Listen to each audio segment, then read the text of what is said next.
Bom, ainda com relação a CVs, né? Obviamente que não é só o volume que eles controlam. Diversas outras funcionalidades são determinadas por CV.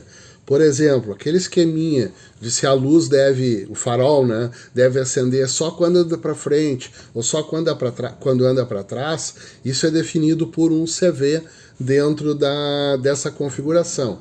Às vezes é um só, às vezes é um conjunto de CVs. Por exemplo, né, as locomotivas podem acender o farol só quando vão para frente, ou só quando vão para trás, ou quando andam nas duas direções. Eu vou lá num determinado CV, configuro ele botando um valor que é determinado pelo livrinho aqui de configuração, né, dizendo lá que é o valor X que eu quero.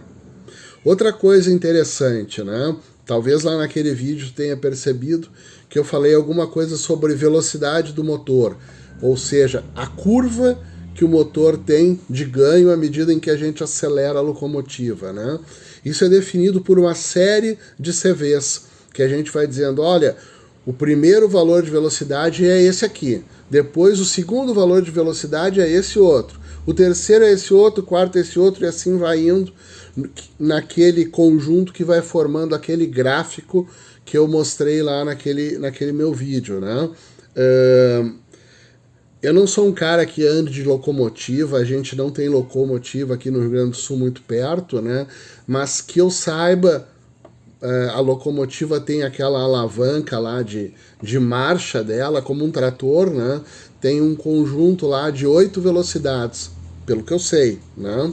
E isso com a aceleração do motor também dá uma flexibilizada, uma esticada. Isso bom de conversar sobre isso é com alguém que seja de fato maquinista, né? Mas o que a gente pode fazer num decoder desse? A gente pode estabelecer como é que a gente quer que a locomotiva tenha um comportamento em relação à aceleração. Se a gente acelerar ela, se ela já sai correndo direto, ou se ela vai numa curva exponencial e algumas outras coisas dessas. Tudo isso é feito por CV. E te confesso o seguinte, é muito chato de fazer. A gente tem que pegar o tal do manualzinho e olhar o número de CV e ver qual é o valor que tem que colocar lá dentro daquela variável para que a locomotiva obedeça da maneira como a gente quer. Então, isso é um negócio bastante chato e depois, na hora do JMRI, tu vai ver que isso facilita um pouco.